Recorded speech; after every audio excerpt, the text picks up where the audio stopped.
didn't see you there. Hi, I'm Anthony Russo. This is my friend Tim Wyckoff.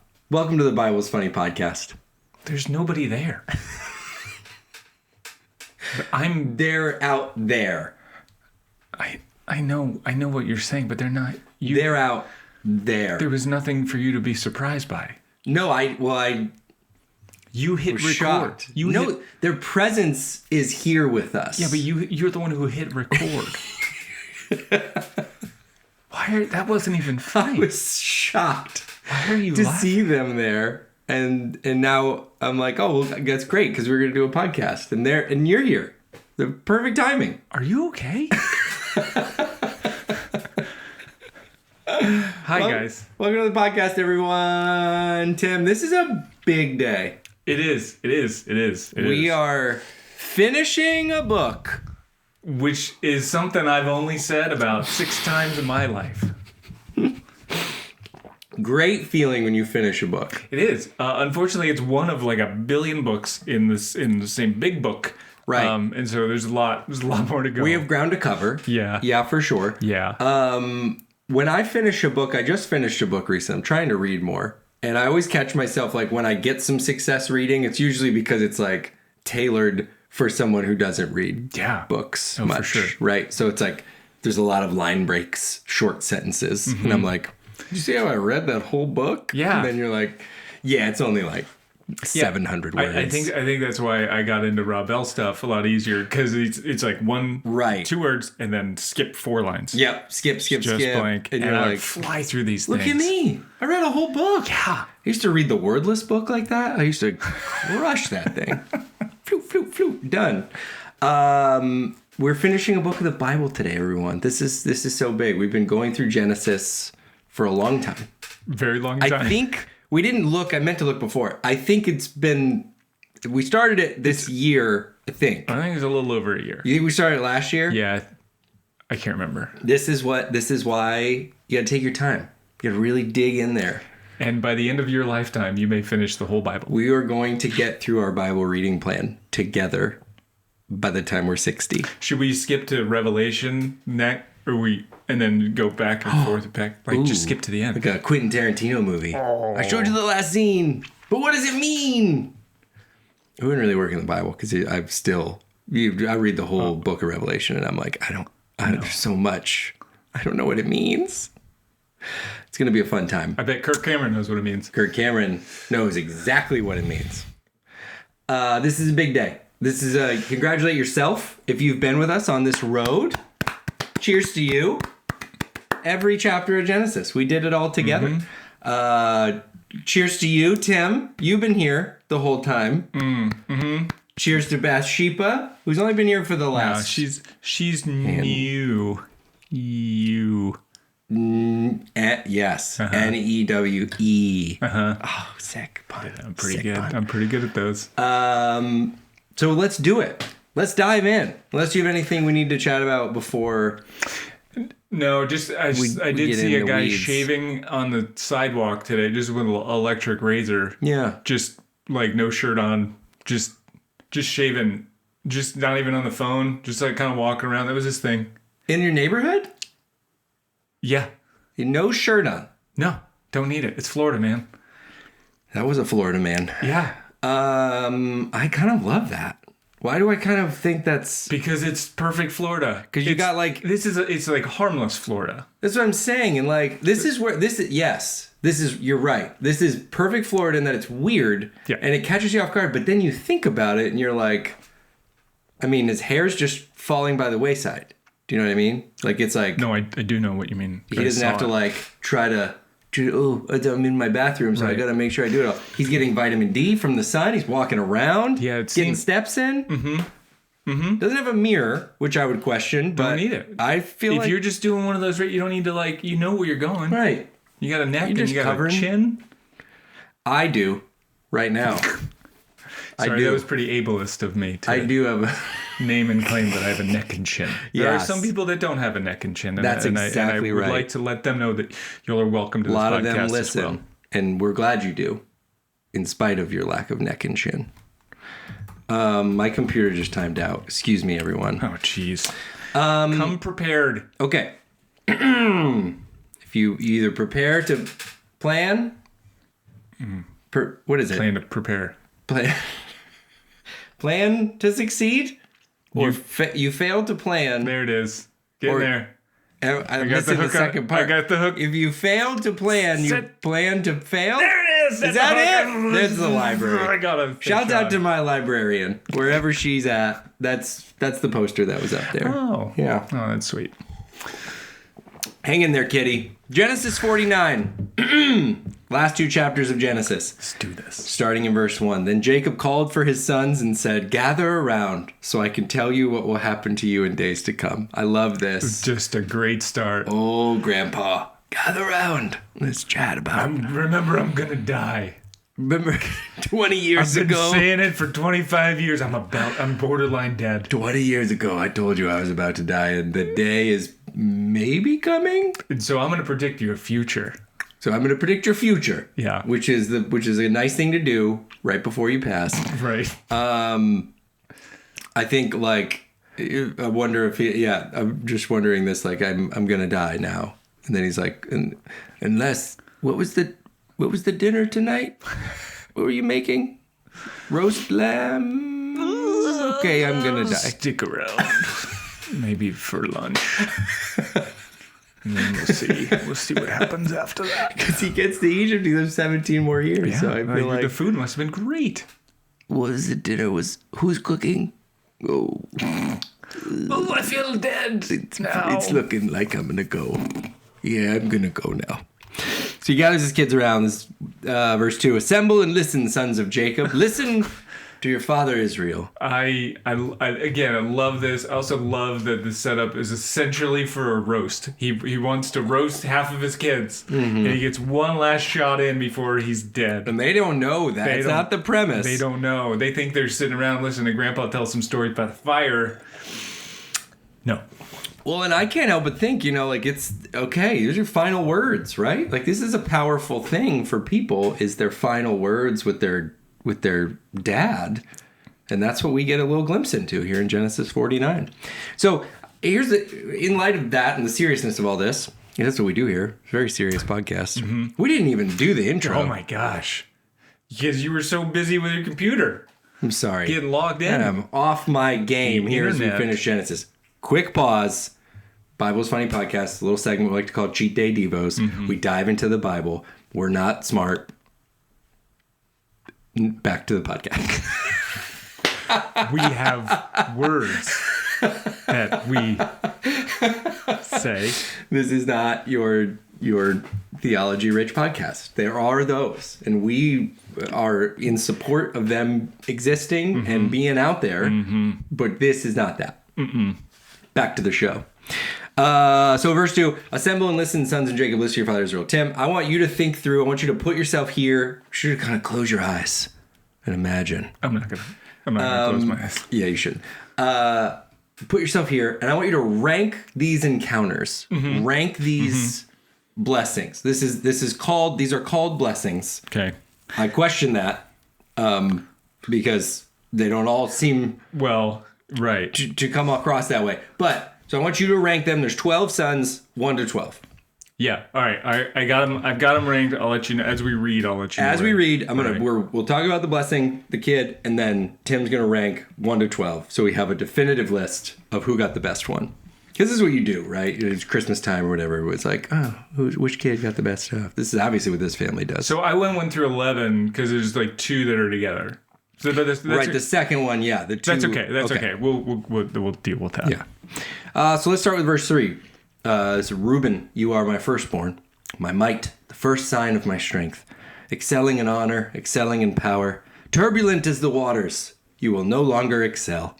What? For you went up and onto your father's bed, onto my couch, and defiled it." I don't know. I don't fully know what that means. I don't think I want to know. If I don't want to know what happened on his bed. I think you know, but you don't want to know the details. I kind of think, I'm like, was he like, "Hey man, I told you not to eat Cheetos on my bed, and you got on my bed. Right. With your sticky orange fingers, and you wiped them all over my pillow. Now that would be... You're out of the will. You're done. You're done. I love about this family, they're so consistent in this, the dramatics of the blessing. You start, you got to get them leaning. Uh-huh. Oh, Reuben, get in here close. Cool. Firstborn. Yeah. You're so big and strong. Go on. The rest of your life's going to be terrible. Wait, what? Why, Dad? I ranked that one as that was number 10. That was 10 on. I sort of ranked it by like how I would want to receive these blessings if it were me. Yeah, and definitely that's 10 out of 12. There's some good things in there. Sure, right? Yeah, the first half really the old bait and switch, and then oof, had us in the first half. Not gonna lie. I also do love Jacob Israel here, just letting Reuben know at the very end. Again, we're not here. I can't stress enough. It's not really what we do here to actually try to tell you why this bed was defiled. I'm sure there's a lot of good data and research, and you could figure out your opinion on that. But I'm glad that just even to the bitter end, Jacob was like, "I just want you to know, I'm still not over it. I remember everything. I'm gonna die on this hill, literally. I'm gonna stand on the hill, and then I'm gonna die in front of you, telling you." I'm still mad about that. I wonder if like there's a chance that he's so old that maybe like Reuben could make him think maybe it was one of my brothers. No, that wasn't me, man. That was Levi.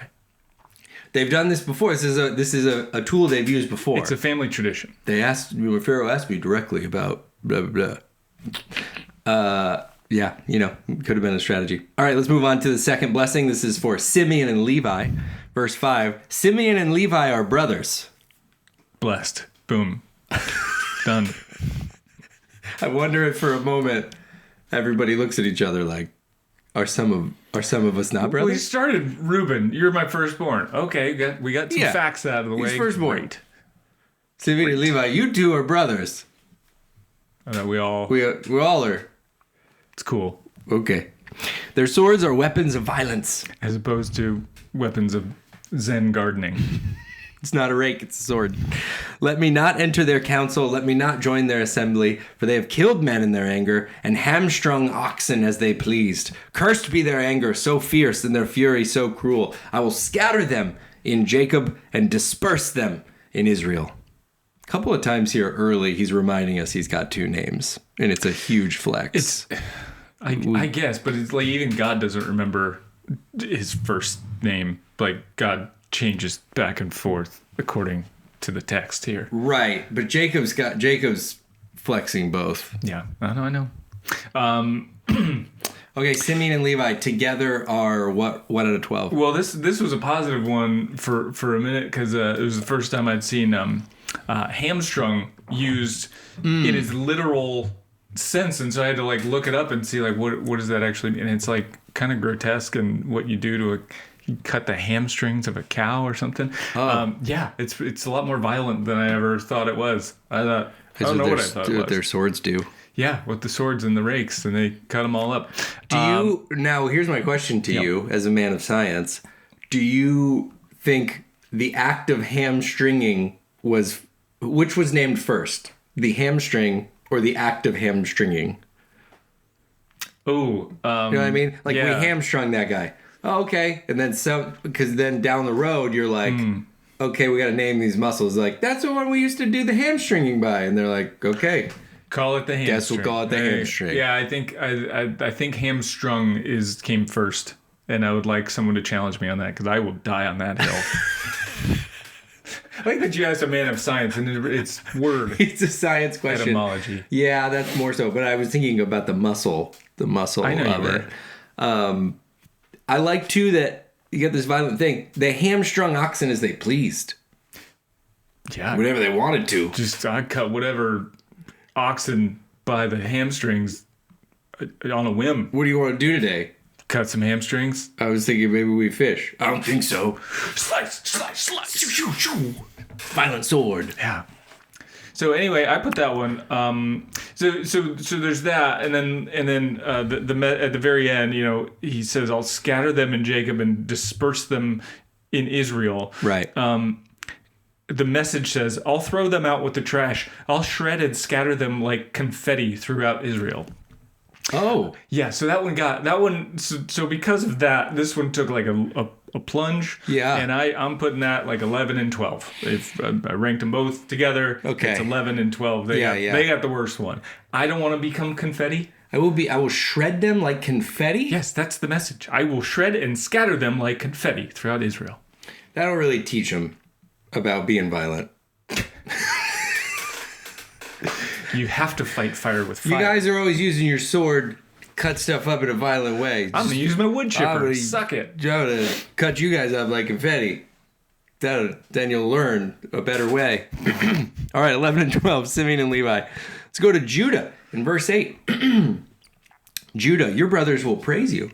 Your hand will be on the neck of your enemies. Your father's sons will bow down to you. You are a lion's cub, Judah. You return from the prey, my son. Like a lion, he crouches and lies down. Like a lioness, who dares to rouse him? The scepter will not depart from Judah, nor the ruler's staff from between his feet, till he to whom it belongs shall come, and the obedience of the nation shall be his. He will tether his donkey to a vine, his colt to the choicest branch. He will wash his garments in wine, his robes in the blood of grapes. Yeah, I'm not sure that actually gets things clean, but... It's not a good way to clean, but it's the only way I will refer to wine from now on. The blood of grapes. Would you like a glass of the blood of grapes? What was that voice? Something came up out of you. Would you like the red blood? Or would you like the white blood of the grapes? I would think maybe white wine's like grape tears. Oh, Isn't that cuter? That is, well, but sad, kind of. I guess maybe they're happy tears. Verse 12. His eyes will be darker than wine, his teeth whiter than milk. So what I like about this one is that teeth whiter than milk seems like a very achievable bar to set. Oh, yeah? Yeah, because like when everybody's like, oh, it's white as snow, with teeth white as snow. Like, that's white. That's very pure white. Yes. Milk, at least, like, okay, yeah, everybody's got a little off-white ecru eggshell. Gosh, what a great point. Yeah. That's a very astute point you made. Thanks. I feel bad about teeing up our podcast, as in we're not going to make good points, because that was a big one. Is a solid point. That's what you pay me for. His teeth are whiter than milk is a better thing to say. I also liked in this one that like you were trying to. I'm often trying to wash out wine from clothes, and so washing wine with wine seems like it's just going to stain them more. But maybe he's onto something. So like if your kids have like grass stains all over their jeans, wash them in grass. Yes. And so everything turns green. Right. You don't see the stain anymore. That's right. If it's all green. Yeah. Big brain moves here. So what does it say? He will wash his garments and his robes in the blood of grapes. Yeah, I see no issues with that. Yeah, and then with the milk thing, but it couldn't have been achieved back then. I don't think, to have teeth whiter than milk. So I love that standard. This is the BCWS era, the before Crest White Strips era. Right. You could BC, not achieve this. Correct. And so for that, I give this one, I rank this one number 2. Whoa! Yeah, this was a fave. Wow. That's a big deal. Yeah. My other big note from this one was so it's like a lion who crouches when he lies down, and then like a lioness who dares to rouse him. So not till we get to the lioness is the question of like it being dangerous to wake them up. Yeah. And I'm just like, I think that's like a cross species thing. Yeah. We don't wake the mamas up. Nope, don't wake. Nope. Dad, if you gotta wake him up, okay, get him up. He'll be fine. Mom is the sweetest mom. Is not nice to wake up. No, from a deep sleep. Any sleep. Just if she's tired, just don't go in there. Don't wait. On second, just wait till mom comes and gets you. Just let her rest. Yeah. The lioness, the humaness, the any of the female of the species. Yeah. No, not my wife though. My wife is pleasant. 24/7. Of course. Same. All the 24. They know that. Yeah. They know that. We're talking in generalities. Other species. We're talking in generalities. My dog was hard. Sure. She didn't want to wake her up. That's who. Great point. Had a Great point. hamster too. You hamstrung your hamster? Is that what you just said? I didn't hamstring my hamster. Disgusting. It's cruel. Verse 13, Zebulun. Gonna get a rank on Zebulun. Zebulun will live by the seashore and become a haven for ships. His border will extend towards Sidon. I have no problem with this one.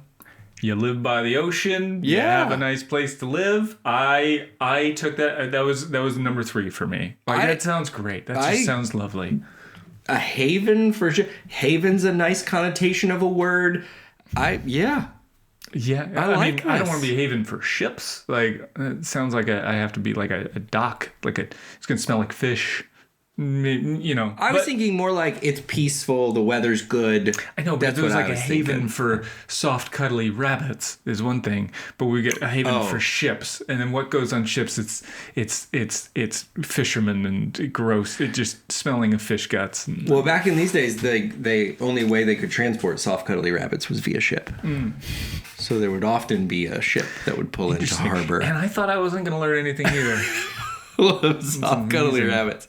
What a day. Verse 14, Issachar. You said that was 3. Yeah. Zebulun's 3. Okay. Issachar is a raw-boned donkey lying down among the sheep pens. When he sees how good is his resting place and how pleasant is his land, he will bend his shoulder to the burden and submit to forced labor. Issachar is a raw-boned donkey lying down among the sheep pens. He sees how good his resting place, how pleasant the land. He bends his shoulder to the burden and submits to forced labor. Yeah, he's raw-boned means tough. I looked it up on the internet. Okay. That doesn't really help anything out here. I have this middle of the pack, like 7. That feels right. I would really leave this interaction with my dad confused. Yeah. I'm a raw-boned. But another. Okay, so you said tough. Like. Is this... I don't know the behavior of a tough donkey. Right, is that... I don't think anybody comparing anybody to a donkey is positive. It's in my experience. What about a burro? No. It's the same. It's the same thing. So I don't think any of it's positive. And and then he's like forced to do labor. Like I feel like it's if I were to say I'm a tough donkey and I'm gonna get to work, then it's like I'm positive America. But if somebody's telling me that I'm a tough, and you're submitting donkey, to the forced labor, and then you're submitting to labor, like. I don't get it. I put that as 7. Like I said, don't like it. It's a raw-boned donkey. I don't like it, but I don't hate it. The sheep pens. Mm-hmm. What is the donkey doing? I don't know. I'm not his dad. Give me one more time the number. 7. 7. Yeah. That feels right.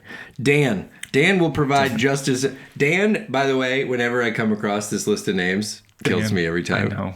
Because you're like, Zebulun, Issachar. Dan. Love it. Dan will provide justice for his people as one of the tribes of Israel. Dan will be a snake by the roadside, a viper along the path that bites the horse's heels so that its rider tumbles backwards. She's going to provide justice as a viper. Yes. The viper of justice. Yeah. I think it's a cool, if you're a superhero, that's kind of a cool name. It's not bad. It's not bad. Right. Don't love it. Well, it wouldn't be. I would keep workshopping if we were in the writer's room. Sure. But if it was already done, I'd be like, okay. The Viper. Can't be worse than any of the other Marvel movies. The message says, Dan will handle matters of justice for his people. He will hold his own just fine among the tribes of Israel. Yeah. Dan is only a small snake in the grass, a lethal serpent by ambush by the road when he strikes a horse in the heel. And brings its huge rider crashing down. So, there's a power to Dan being a little snake. Like, he's little sneaky. Yeah. But it's for justice. So I liked it. I put that as number 5. That feels high, yeah. Yeah. Okay. Yeah, I dig it. And in the grand scheme of things, I feel like there was a positive half and a negative half. and one kind of right in the middle. But this one is like, yeah, you're biting the horse's heels so that this is like, who is that? I don't know who that person is. Yeah, bad guy. It's clearly not good. Not you is what I'm saying. It's not Dan. Yeah. So yeah, Dan wins. Verse 18 is there's in the middle of this. I look for your deliverance, Lord. Let's take a pause. To me, it's like maybe he forgot how many kids he had, and he was like, I didn't know I was going to do all this. God, what if I die right now? Can you kill me now? What if I die now? Nope. We're still doing it. Bring on the next one. Gad is verse 19. Gad will be attacked by a band of raiders, but he will attack them at their heels. I think this checks with like looking for deliverance because he's really stuck on the heel motif. Mm-hmm. Everybody's getting the heels of everybody else. Well, it was before they learned about the hamstrings. You could be, well, clearly not though, because the violent guys were hamstringing. I also love, just to pause and break these down, 19, this is a very straightforward prophecy. Gad will be attacked by a band of raiders. There's a band of raiders. There's clearly a group of people running around that are going to attack you and steal some stuff. You go back to his brothers. I just think this is interesting. Like Judah in verse 9. You are a lion's cub, Judah. You return from the prey, my son. Like a lion, he crouches and lies down. It's very poetic. It's very metaphorical. It's very image heavy. Then you get down to Gad. Gad will be attacked by a band of raiders. Yeah, I think he's trying to expedite this. Like, here's an old man. He's dying. Like he's right. He's hungry. Maybe I don't know. Maybe he has to pee. I don't. Yeah. He just wants to get done with this thing. He's praying to God to kill him right there. And he goes, "Dad, yeah, you're gonna be attacked by raiders." Next, Gad, you're gonna be attacked by a band of raiders, but you're gonna attack them at their heels. Sure. You won't win, but you'll attack them. Attack at the heels from a viper feels like substantial. You attacking the heels of a bunch of raiders after they attacked you seems like you were like on the ground dying. Right, he's like you're reaching as they're running away, and that's all you got was their heel. You scratched a little, but sometimes when you get a blister on your heel, that can hurt a lot. That can really hurt. Yeah. Okay, where do you rank Gad's I put blessing? that at 8. Yeah, it's got to be down there. Not happy about that. I don't want that one. I don't want to be attacked by raiders. Okay, verse 20. This is Asher.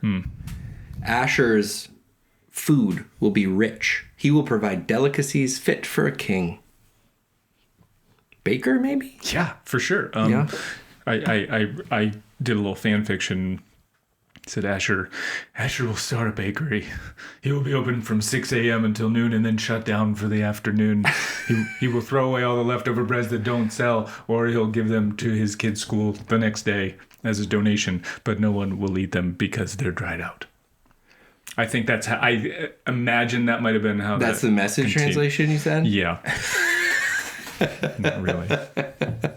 Asher roughly translates Padera if you rewrote it through the language. Asher's food will be rich. He'll provide delicacies for a king. Yeah, okay. Yeah, there's nothing like, there's nothing... give us him a compliment. I think... It's not like, hey, you're going to be the manliest tough guy on the planet, but you do your craft. Good on you. But what if he didn't cook at this point? Oh. Like, what if he was like, hey, Dad, just got done hunting was what I was going to say. I don't know. It's just some other activity. Like, I'm really trying to be on the soccer team, Dad. And then he gets this. Yeah. You're going to make delicious delicacies. He's like, that ain't my dream, Dad. That's your dream. I don't want your life. I don't want your life. No, he was a baker, and this was a shout out. Right. So I put that at 4. Like, give it to top tier. Thanks. I needed. You're a baker and you're gonna be good at it. I felt like I needed my dad to say something like that to me, and all I got was, "Why'd you quit baseball?" And then he died. I put that at 12. Your blessing from your dad. It's very low. It's not good. Not good. It's better than being attacked by raiders. So. You only have a couple brothers and sisters, so 12 is off the charts. It wasn't his best. Asher's food will be rich. We did. Verse 21. Naphtali is a doe set free that bears beautiful fawns. This is, for context, Naphtali is a son of Jacob. What I would have given to have my dad call me a sexy little deer.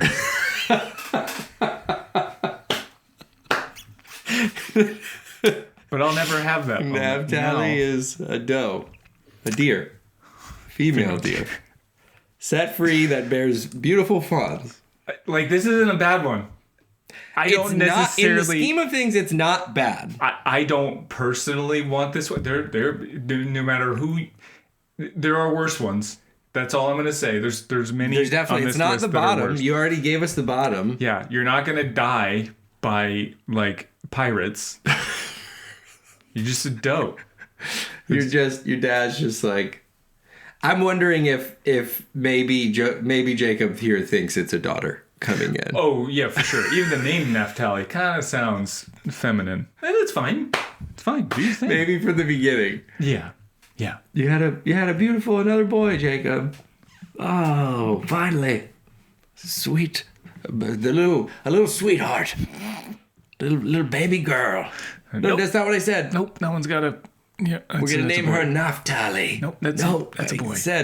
I said before what I had said. Naphtali. Yeah. My feeling is Naphtali was probably not like the manliest masculine dude in the bunch, and that's cool. Maybe he just had freckles, right? Maybe, but he's got it. I mean, maybe he has. Well, that's what does. It's fawns, which are mentioned. Bears beautiful fawns. Yeah, I guess. Then Jacob would be the. Okay, my thought. All that to say, I put it at 6. I said right 6, in the middle. right in the middle. It's good. It's higher than you'd think for being called a little baby female deer. Right, but then you look at the other ones, and you're like, well, I don't want that. I don't want my heels cut. Right. I would say if I'm Naphtali, that's my takeaway. Naphtali, he says that in front of all your brothers. Naphtali is a doe set free that bears beautiful fawns.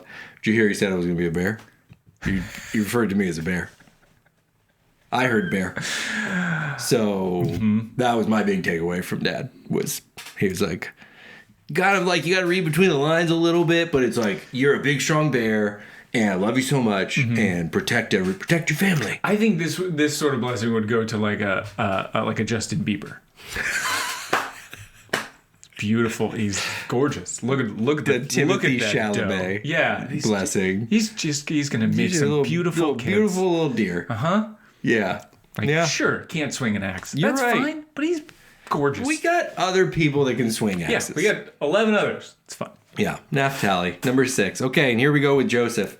This is several verses, so buckle in. Joseph is a fruitful vine near a spring whose branches climb over a wall. With bitterness, archers attacked him. They shot at him with hostility. Again, I didn't grow up in this time. I'm not familiar. Archers shooting bows and arrows at vines feel like a real and efficient use of bows and arrows to me. Yeah. I mean, I guess technically, if you really hit it right in the middle, Robin Hood. but maybe you get one of those violent swords that are going around and you just sort of hack at it. Yeah, just a machete will do it. Be more effective. Verse 24, but his bow remained steady. His strong arm stayed limber. Very important to stretch. If you take nothing else away from this. Because of the hand of the mighty one of Jacob, because of the shepherd, the rock of Israel, because of your father's God who helps you, because of the Almighty who blesses you with blessings of the skies above, blessings of the deep springs below. Which one's his favorite kid again? Blessings of the breast and womb, your father's blessings are greater than the blessings of the ancient mountains, than the bounty of the age-old hills. Let all these rest on the head of Joseph, on the brow of the prince among his brothers.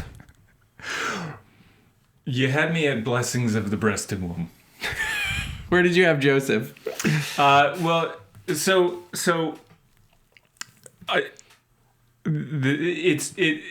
It's down farther, and here's why. Like, we already know this stuff. It's like, it seems like a pretty easy blessing to give. Like, this kid is already like the number 2 person in all of the world as you know it. Right. And you're like, my son is going to go on to do some great things. Mm-hmm. Well, that's pretty convenient because he's already done them. Oh, yeah. I see what you're saying. And also, in this moment, once again, this, I'm going to talk up my kid and how awesome he is in front of his brothers. Gotta do it. You're asking for him to get beat up again. Gotta do it. With his makeup and his crying, it's going to be a problem. Right. They're going to try to kill him one more time. Right. So if I'm in that situation, I don't want that blessing. I put that at 9. Whoa. Yeah, that's worse than being attacked by a band of raiders. 9? Yeah, because it's not low. Right, because it's not a blessing. It didn't. He already did the thing. It's like your dad doesn't even know you. Wow. Yeah, I'm kind of critical of this one. Clearly. Your dad doesn't even know you. One kid before he called his boy a fawn. Female deer. All right. Well, hot take, but you heard it here first. Number 9 for Joseph. We wrap up things with Benjamin in verse 27. Benjamin is a ravenous wolf. Message translation says Benjamin is hungry like a wolf. That's a lie. I made that up. In the morning, he devours the prey. In the evening, he divides the plunder. Number 1. Number 1. It's like a simple. sound. It's lost in the crowd. I'm hungry like a wolf. And now I'm hungry like a wolf. It just gets to the point, like, he's a wolf. Who doesn't want to be a wolf? I think he's the best animal. Everybody, I know. The best animal. A wolf is a mix. Hungry wolf. Yeah, a wolf is like a mix of a puppy. Right. Who's cuddly. Right. Everybody loves to look at a little wolf. Right. The little wolf cub. Just a little. He's so cute. Right. But then he's a ravenous wolf. I'm not finished eating. I need more. Which is scary and intimidating. Right. I'm down for that. Right. And in the morning, he devours his prey. He's like, going at it, get to work, do your thing, do your wolfness. Yeah, business. And then at the evening, divides the plunder.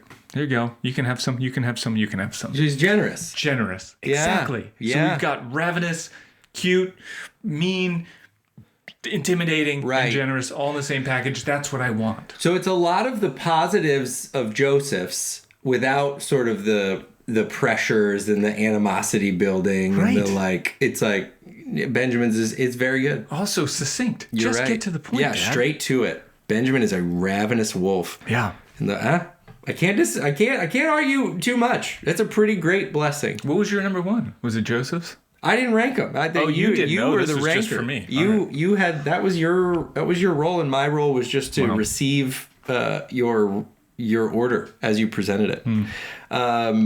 We did a video at the card game release show about this segment. I'll put it in the show notes or something because it was one of my favorites. Which one?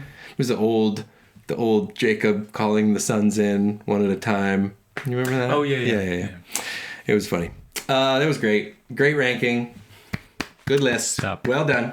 I didn't make Well the done. list. Verse 28. All these are the 12 tribes of Israel. And this is what their father said to them when he blessed them, giving each the blessing appropriate to him.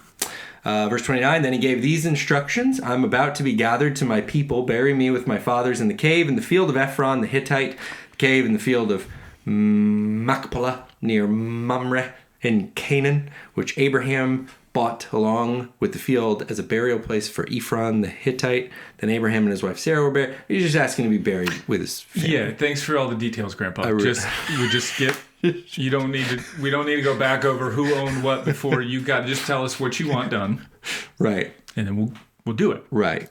We don't. He's trying to be clear with his last will and testament. No, but when Grandpa starts talking and then rambling, now we're not clear with the last message. You've muddied the waters. So if you take note, if you're a person who likes to communicate with other people, sometimes fewer details are better. It is interesting here in 29. It's like, bury me with my fathers in the cave in the field of Ephron the Hittite, the cave in the field of Machpelah. Those sound like two different caves to me, but again, I don't know. A cave within a cave. It's like an island. Oh my gosh. In a lake that has an island with a lake in it. Huge if true. There Abraham and his wife Sarah buried, there Isaac and his wife Rebekah were buried, and then there I buried Leah, field in the cave in it, bought from the Hittites. Then when Jacob had finished, this is verse 33, giving instructions to his sons, he drew his feet up into his bed, breathed his last, and was gathered to his people. This image was funny, these little details, because I thought, boy, that's how It's how you go to bed every night. You just like very specifically plug my phone in and do all my stuff. Then I pull my feet up. I thought just doing a little death rehearsal every single night when I go to bed. Pull your feet up, breathe his last, and he was gathered to his people. I like that as a death rehearsal. I put my blanket over me perfectly. I guess lay perfectly still. Cross my arm. That's why I sleep with my sword on my chest. A laurel of flowers. All right, verse 50. This is chapter 50, last chapter in Genesis. I also sleep on a boat of sticks. So in case I do die, you just push it out into the water. Mm-hmm. Very Florida style. I'll be shirtless and like half. We need another guy on bow duty. The only thing, because like I'm gonna miss. I wasn't gonna include you. Like, I miss you so much, Tim. It is not gonna go right. Like, oh shoot. I mean, can I just throw something? I'm not great with a bow and arrow. Flaming football. See that? There we go. Mm-hmm. That would be on target. Of course, you probably throw it to the wrong boat, and then I'd break my arm. One time that happened, and I will not let it go. Chapter 50, verse 1. Joseph threw himself on his father and wept over him. What? Can you? No, Joseph. What a rare display of emotion from Joseph. I know. Also, he's dead now. That's kind of gross. He's been talking about dying for 17 years. Yeah.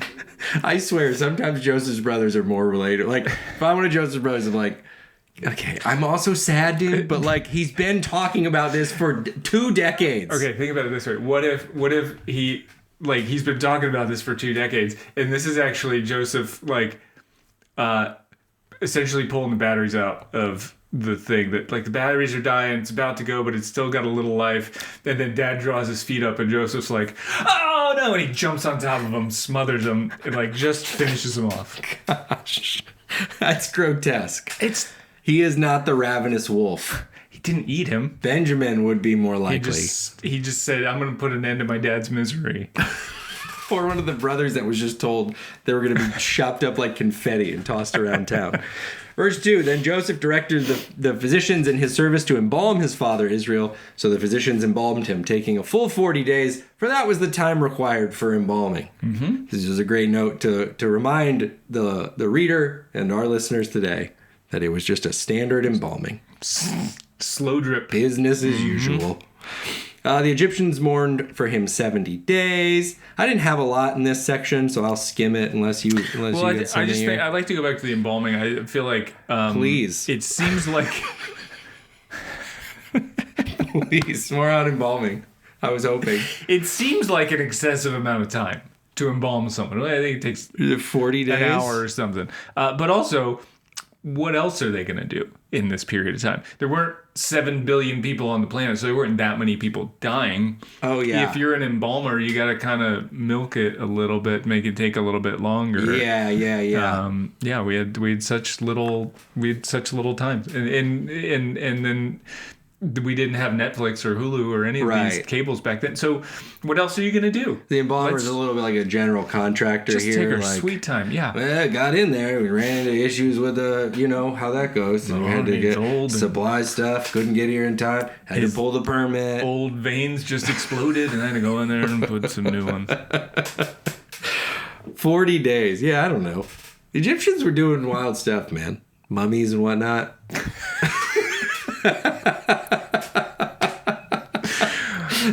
Welcome to the most educational podcast you'll listen to today. God. With the mummies. I literally am just now realizing I don't have glasses on.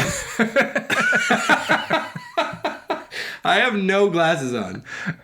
How have I even done this whole podcast? I think you've been faking it. Oh my gosh. You've been faking this. The viewers are like, who is that doing the podcast with Tim? Because I don't have glasses on. You didn't even tell me. I don't have any glasses on my face. I didn't think I had to tell you. Oh my gosh. Wow.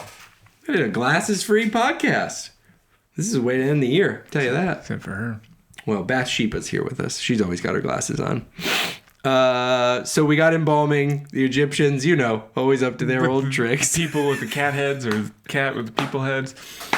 It really is, though. This is such a dumb point. But, every time I learn about... I feel, so even dumber than I do right now. Because you'll go to like an art museum or something, and you're like, man, China was up to a lot of stuff, weren't they? And I know that sounds like such a dumb thing to say, but maybe you're so busy barely keeping up with your own region of the world's history that you'll go like, oh, dang, y'all were really doing stuff. Good on you. That's cool. That's kind of cool. Give them like a posthumous award, right? Like, for their achievements. And then you're like, well, of course, China. The world was spinning everywhere, but I don't know. You can't keep track of it all. The Egyptians mourned for 70 days. So the next couple of verses are the days of mourning passed, and Joseph goes to mourn, and Pharaoh ends up coming with him and brings kind of a I like that party. one. So he like tells Pharaoh, he goes to his boss, and he's like, I have found favor in your eyes. Speak he said, Joseph said to Pharaoh's court, if I found favor in your eyes, speak to Pharaoh for me. Tell him, my father made me swear an oath and said, I'm about to die. Bury me in the tomb I dug for myself out in the land of Canaan. So he's like, basically like, hey, this is the last thing my dad asked me to do. So you mind if I do this? I know I'm supposed to be working, but it'd be cool if I take some time off. Right. And then Pharaoh replies back, is like, yeah, of course, go bury your father as he told you to do. Mm-hmm. And then there I would probably add, if I were Joseph, like, shoot, I should ask for a little bit more. Should ask for more time. Like, my dad also told me to swear an oath that I would go on a road trip, with like kind of a bigger vacation. Right. To with see the coastline with the some of the brothers. Just the ones that don't want to kill me. Really just Benjamin. He specifically said just you and Benjamin. Yeah, and he said take motorcycles. Like do it on a cool kind of a motorcycle trip with the gang. And, it was my dad. That's what my dad wanted. That's what he asked. What he said. So is that cool? I want to point out. Here's what Joseph recaps in verse 5. My father made me swear an oath and said, here's what my father said. I'm about to die. Bury me in the tomb I dug for myself in the land of Canaan. He's telling Pharaoh this.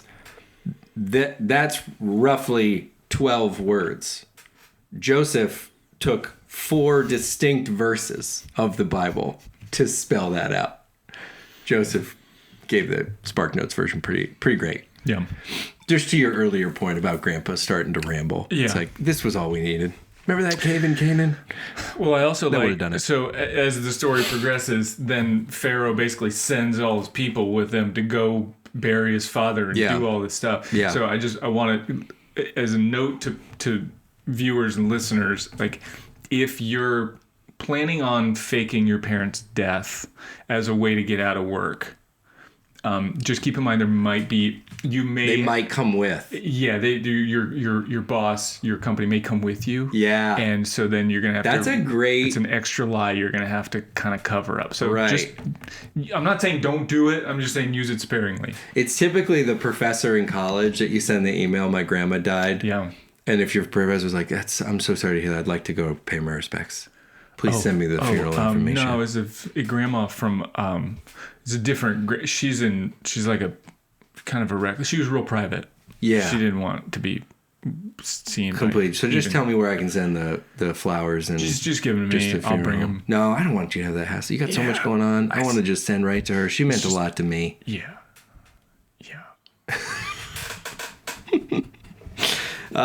So Joseph went to bury his father. All Pharaoh's officials accompanied him, the dignitaries of his court and the dignitaries of Egypt, besides all the members of Joseph's household and his brothers, and those belonging to his father's household. Only their children and their flocks and herds were left in Goshen.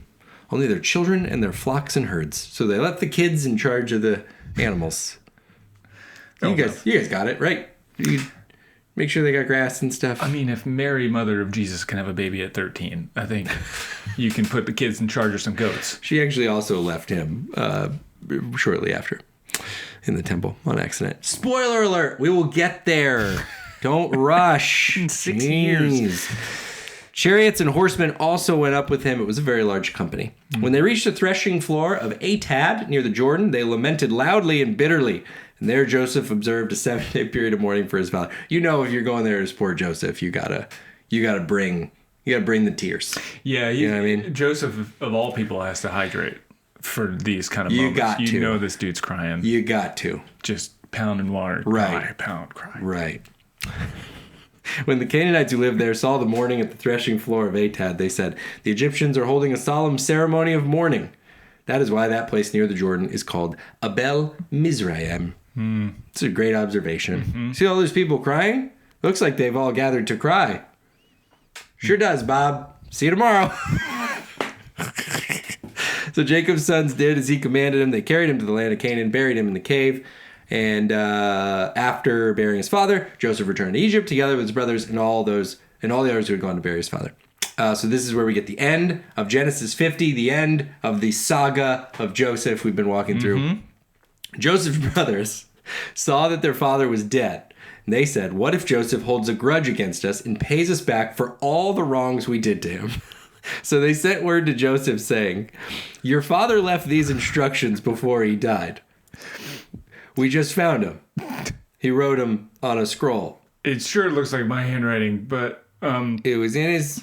You know how Dad and I have similar hands, and I just wrote it myself. I mean, he wrote it himself. He wrote it. It's his idea. It was not. He gave it. Yeah, it was in my notebook, but it was. He didn't have a notebook at the, so that's why he wrote it in mine, in his handwriting, because we're similar. It's not the same. But he said, "Be cool to us." Your father left these instructions before he died. Verse 16. "This is what you are to say to Joseph. I ask you to forgive your brothers the sins and the wrongs they committed in treating you so badly. Now please forgive the sins of the servants of the God of your father." When their message came to him, Joseph wept. It's getting hard to almost even place some of the weeping. Like, okay, Joseph, you're just crying at the drop of a hat. I'm just saying maybe withhold this particular move for your dad died, sure. Yes, right. You just got a message about your brothers. I think, okay. But anyway, it's a great gag. It's a great gag to do to your point about we're talking about faking messages or faking deaths. Yeah. It's a good gag to be like, we stumbled on this written thing that said you should forgive your brothers, and it said that you should probably give that fancy cup that was in the grain to Reuben. That's what Dad said in this note we found. Like, it's just a good. This is not a gag we're inserting into the Bible. This is actually what already here. Yeah, I mean, there's no way Joseph could have had like any pets growing up, right? I think Joseph is the kid who had the pet that went to the farm. There's no way you could tell him his pet died. But that's what I'm saying. Right. Like, there's always you kids couldn't do it. Who like it's your teenage years when you're like, yeah, we had this dog, but then my parents sent him to live at a farm because he needed room to run around, and you're like, yeah. We really, that was a real story for me. You didn't know that had happened? No, they sent our dog to the farm. She was nuts. She was awful. She would like run laps around our yard in the dirt because we didn't have any grass, and she would run and get in the dirt, and then she would jump in the pool and then get out and run in the dirt again and like literally do terrible. laps. Yeah. And so she went to a farm in North Florida. Yeah. Probably not. She didn't. My mom swears that's the story. Yeah, she's not. She's still to this day. I love that. I know, and she's such a liar. If I may on the podcast say this, I should have cleared this with Rachel before. I didn't know that we'd get there. We replaced a fish instead of addressing the death. That 100% happened in this house we're in right now. It was like still, because you're like, it's a fish. It will fade. They will not care about the fish soon enough. Maybe your kids are really future marine biologists. Mine were like, cool, it's a fish. And then like months later, they're like, oh yeah, has anyone fed that thing? Is it still alive? But it was right in the like cool part. So they were like checking on it every day and stuff. And sure enough, one day it was no longer with us. So we went and got the same fish. So you could do this all over again? Just plugged it in, and then it faded on them, and they were like, then eventually. And then you just threw out a live fish. But then the fish died of natural causes.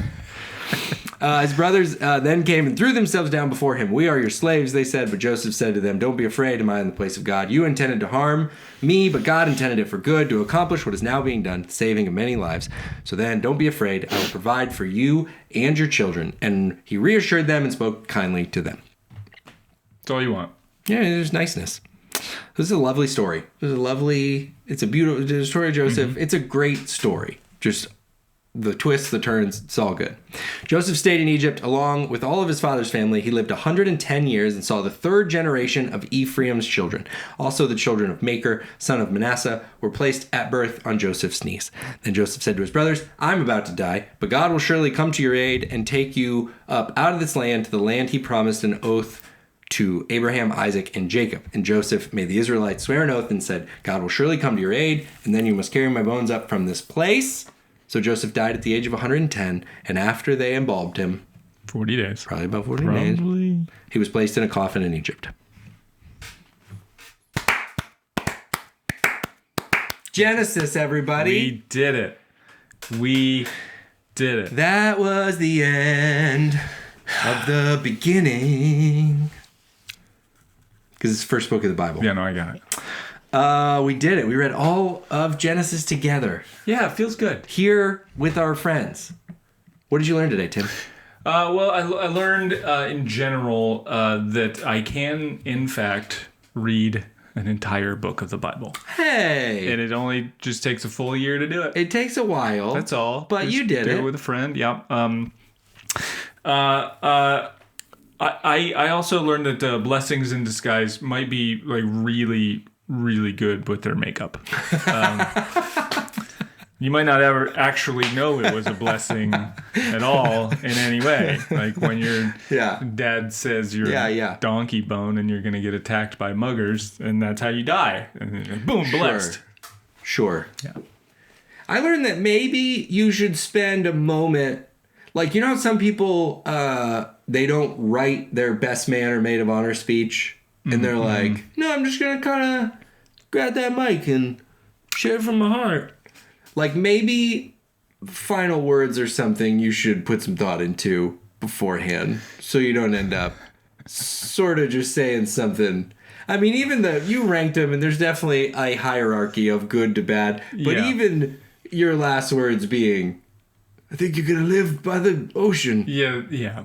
No, I think I think he'd been stewing on those things for a long time, and he got them out, and they made it to the Bible. He had some things he needed to get off his chest, just for us. Yeah, for this moment, right now. Yeah, but I do think, even though I think he thought them through, I think your point is valid. Think through the just blessings. Put some thought. Yeah, think through the blessings or curses you're going to put on people. Whatever one you're going to do, just make it intentional. Exactly. Live intentionally. That's all we want is intentionality. Guys, Jeez. That's our big takeaway from this whole story. What a great journey we were on. Thanks for being with us through all of Genesis. And guess what in 2025? Guess what we're going to do? The same thing? We're going to start Exodus. Here we go, 2025. Into the Exodus together here on The Bible is Funny. Thank you so much for following along.